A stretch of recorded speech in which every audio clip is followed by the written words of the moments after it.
আওয়ামী লীগ বাংলাদেশে আর কোনোদিন উঠে দাঁড়াতে পারলে আমি মনে করি যে আমাদের রাজনৈতিক পড়াশোনা যা করেছি সবই বৃথা যাবে। Right sir. স্যার মুসলিম লীগ যেমন বিলুপ্ত হয়ে গেছে, আওয়ামী লীগও বিলুপ্তির পথে, এটা আমি দৃঢ়ভাবে বিশ্বাস করি। আওয়ামী লীগ তো ভিন্ন নামে আসবে। আমি শুনেছি আওয়ামী লীগের কোন এক নেতা, মানে প্রথম শ্রেণীর নেতাদের একজন বলে কি আওয়ামী লীগ এখন জনগণের কাছে মাপ চাইতে প্রস্তুত, কিন্তু মাপ তো তাদের নেত্রী চাইতেছে না। মানে চাইলেও আমাদের খুনের অপরাধের কোনো মার্জনা হয় না। যারা খুনের সাথে হত্যার সাথে জড়িত তাদের বিচার ফৌজদারি কাটে হবে, কিন্তু রাজনৈতিক ভাবে আমি মনে করি আওয়ামী লীগ তার বৈধতা, নৈতিক বৈধতা হারিয়েছে। আওয়ামী লীগ বাংলাদেশে আর কোনোদিন উঠে দাঁড়াতে পারলে আমি মনে করি যে আমাদের রাজনৈতিক পড়াশোনা যা করেছি সবই বৃথা যাবে। Right sir. স্যার মুসলিম লীগ যেমন বিলুপ্ত হয়ে গেছে, আওয়ামী লীগও বিলুপ্তির পথে, এটা আমি দৃঢ়ভাবে বিশ্বাস করি। আওয়ামী লীগ তো ভিন্ন নামে আসবে, কিন্তু পুরনো আওয়ামী লীগ নিজে নিজেকে বিলুপ্ত করে নাই, বাকশাল করে, রাইট, তাকে আবার ফিরিয়ে দেওয়া হয়েছিল, তো সেইটা সে নিজেকে আবার দ্বিতীয় আত্মহত্যা করলো।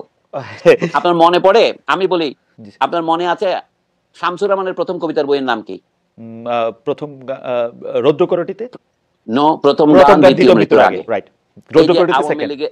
এই যে আওয়ামী লীগের দ্বিতীয় মৃত্যুর আগে এই প্রথম গান গেয়েছিলেন শেখ হাসিনা।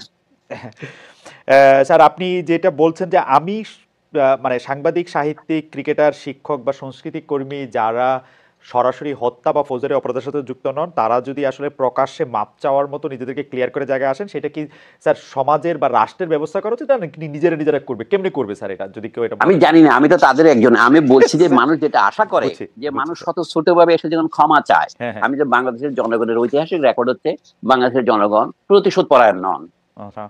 শেখ হাসিনার বিরুদ্ধে যে সমস্ত অভিযোগ আছে তার মধ্যে একটা হচ্ছে তিনি ছিলেন ভয়ানক প্রতিশোধ পরায়ণ। আল্লাহ মালুম সত্য কোনটা আমি জানি না, তবে আমার মনে হয় বাংলাদেশের জনগণ শেখ হাসিনার মতো প্রতিশোধ পরায়ণ নন। শেখ হাসিনার প্রধান সমস্যা হচ্ছে তিনি লেখাপড়া জানতেন না, আমি দুঃখের সাথে বলছি। মানে তিনি ছিলেন, এটা প্রমাণ কি, তিনি খালেদা জিয়া ম্যাট্রিক পাশ করেছে কি করে নাই এই কথাটা এতবার বলতেন যে তিনি কিভাবে পরীক্ষা পাশ করেছেন সেই পরীক্ষা থেকে তাকে জিজ্ঞাসা করে নাই। মানে তিনি যেভাবে কথা বলতেন তাতে তার মধ্যে কোনো প্রজ্ঞা আছে এটা মনে হতো না। এটা অ্যাবসলিউটলি রাইট স্যার, কিন্তু তার আশেপাশে যারা ছিলেন বড় বড় সার্টিফিকেটধারী, কারো পিএইচডিও আছে, দুটো একটা দেড়টা, তারাও তো স্যার একই মানে তাকেই মনে করতেন, মানে মানে জানি না, মানে তাহলে ওইটা কেমনে হলো? তারা তো স্যার একটু পড়ালেখা জানতেন, শিক্ষক, সাংবাদিক, বুদ্ধিজীবী, এরা কি? আচ্ছা ধরেন আমার তাদের কথা বাদ দে, আমার যে বন্ধুরা বলছেন বাংলাদেশে আমরা কি কারো প্রজা, আমাকে প্রজাতন্ত্র বলা হয় কেন? প্রজা তো কথাটা হচ্ছে ইংরেজি পাবলিক কথাটার অনুবাদ, রিপাবলিক মানে হচ্ছে থিং অফ দি পাবলিক, মানে বলে জনগণের মাল। আক্ষরিক রি মানে হচ্ছে ল্যাটিন কথা রেসের সংক্ষিপ্ত ফর্ম হচ্ছে আর ই রি। তো এখন সেইটা আমাদের বন্ধুরা যারা শিক্ষিত, একটা পত্রিকার সম্পাদক, বিশ্ববিদ্যালয়ের অধ্যাপক, অবসরপ্রাপ্ত অধ্যাপক, তারা যদি এটা বোঝে না, তাহলে আপনি শেখ হাসিনার চারপাশে যারা ছিলেন তাদেরকে কি অভিযোগ করবেন? না, ঠিকই আছে। এই তো আমাদের গরিব দেশের অধ্যাপকরাও দ্বিতীয় শ্রেণীর অধ্যাপক। প্রথম আলো আর ডেইলি স্টার সম্পর্কে যদি একটু বলতেন যে তাদের। আচ্ছা আমি বলি, প্রথম আলোতে আপনি একসময় কাজ করেছেন, প্রথম আলো তো আমি কিছুদিন লিখেছি, কিন্তু গত 16 বছরের প্রথম আলো আমার কোনো লেখা ছাপায় নাই, কিন্তু আমি প্রতিশোধ পরায়ণ নই। এই প্রথম আলো এই 2008 সনে আমার শেষ লেখা চেপেছিল, 16 বছর পর এই 2024-এ আমার একটা ইন্টারভিউ তারা প্রকাশ করেছে, আমার কোনো খবরই ছাপতো না, কিন্তু তারপরেও আমি মনে করি প্রথম আলো হচ্ছে আমাদের দেশের যত পত্রিকা আছে একটা ইনস্টিটিউশন হয়ে দাঁড়িয়েছে, তার বিরুদ্ধে যারা আক্রমণ করছে এটা আমি সমর্থন করি না। তাই আমরা সমালোচনা করবো, পত্রিকাকে পত্রিকাকারে সমালোচনা করবো। সে যে সমস্ত ভুল করেছে সে তো নিজে আত্মসমর্পণ করে বলেছে সেগুলো, তারা গত সামরিক সরকারের সময় দুই নেত্রীকে সরে যেতেই হবে ইত্যাদি লিখেছিলেন, পরে তিনি তার ভুল উপলব্ধি করেছেন। এখনো তা প্রথম আলো একদম নিখাদ আমি এটা বলছি না, তার মধ্যে অনেক খাদ আছে, কিন্তু একটা পত্রিকাকে মানে আক্রমণ করার জন্য তার সামনে গিয়ে গরু জবাই করতে হবে, এটা আমার মনে হয় সঠিক পন্থা নয়। গরু জিনিসটার একটা ঐতিহাসিক প্রতীকী চরিত্র আছে উপমহাদেশে। ভারতে কোনো মানুষ গরু কোরবানি করলে অথবা গরুর মাংস ট্রেনে পাওয়া গেলে তাকে পিটিয়ে মারা হচ্ছে, এই কাহিনীগুলো খবর হয় নাই? এই সাম্প্রদায়িকতা উস্কানি দেওয়ার মতো একটা প্রতীকী ঘটনা কেন আমরা ঢাকায় ঘটাবো? যারা এই পরামর্শ দিচ্ছেন তারা কি খুব বিবেচনা শক্তির পরিচয় দিচ্ছেন? কিন্তু ঢাকায় তো স্যার গরু জবাই করাটা সাম্প্রদায়িক উস্কানি না, কারণ আমরা এখানে নয়, সেটা নয়। অর্থাৎ প্রথম আলো এবং ডেইলি স্টার ভারতীয় দালাল, ডেইলি স্টারকে দিল্লি স্টার বলা যায়, সুতরাং ভারতীয় দালালদের বিরুদ্ধে গিয়ে আমি গরু জবাই করে তাকে প্রতীকী যে আপদ করবো, শব্দগুলির মধ্যে তো একটা প্রতীকী তাৎপর্য আছে।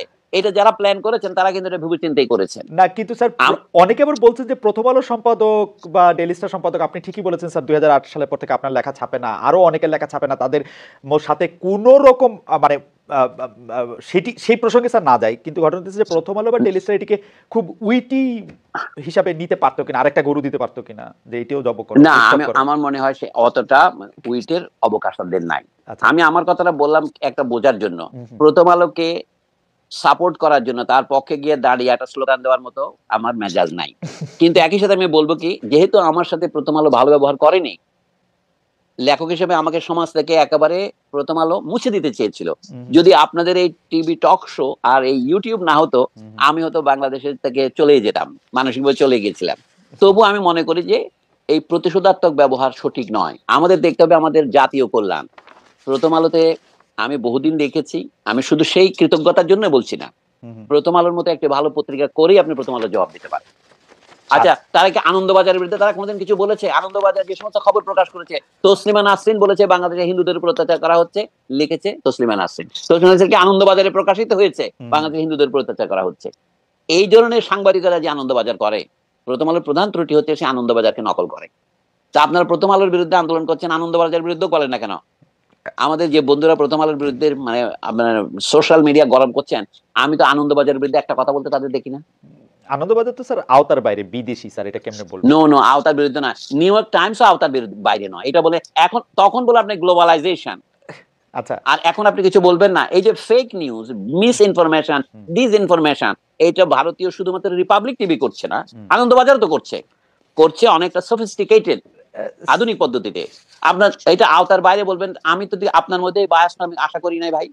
না স্যার, আমি প্রশ্নটা অন্যভাবে করতে চাই স্যার। আমি রিপাবলিক টিভির কথা যখন আপনি বললেন, রিপাবলিক টিভিতে যখনই যা কিছু প্রচারিত হয় এটা দেখেই বোঝা যায় এটা এক্সাজারেটেড। কেউ কোনোদিন, এমনকি ভারতীয় লোকজনেরা রিপাবলিক টিভিকে কখনোই মানে খুব সিরিয়াস হিসাবে নেয় না। আমরা কেন ভারতীয় মিডিয়াকে এত সিরিয়াস ভাবে নিব? বা আচ্ছা নেবেন, আচ্ছা ভারতের হিন্দুস্তান টাইমস অথবা দি হিন্দু, এইগুলি তো আন্তর্জাতিক খ্যাতিসম্পন্ন পত্রিকা, তাই নয় কি? রাইট। তো দি হিন্দুতে কি খবর হয়েছিল? আমাকে তো 3 দিন হিন্দুতে চিফ অ্যাডভাইজার বানিয়ে রেখেছিল। 5 আগস্ট থেকে 8 আগস্ট পর্যন্ত ডক্টর মোহাম্মদ ইউনূস শপথ নেওয়ার আগে পর্যন্ত আমি 3 দিন তো মানে হিন্দুর চোখে চিফ অ্যাডভাইজার ছিল। এই তার মানে বোঝা যাচ্ছে কি নিউজের ভিত্তি কত দুর্বল। কোন রকমের খবর না নিয়ে তারা খবর ছেপে দেয়। যেহেতু হিন্দুতে ছেপেছে, সারা ভারতে বিভিন্ন পত্রিকা অন্যান্য হিন্দি ভাষায়, অহমিয়া ভাষায়, উড়িয়া ভাষায় ছাপা হয়েছে। যাই হোক, আমার বক্তব্য হচ্ছে কি, প্রথম আলোকে ডিফেন্ড করা নয়। আমি মনে করি সাংবাদিকতার উপর আক্রমণ করা আমাদের জন্য লাভজনক হবে না। সাংবাদিকতার সমালোচনা করতে হবে সাংবাদিকতা দিয়ে, মিথ্যা খবরের সমালোচনা করতে হবে সত্য খবর দিয়ে। আমি বই ব্যান করার পক্ষে নয়, পত্রিকা এই যে প্রথম আলো ব্যান করতে হবে যারা বলছে, এগুলো হচ্ছে উগ্রতা, এটা সঠিক হবে না। আমি জাতির স্বার্থেই বলছি।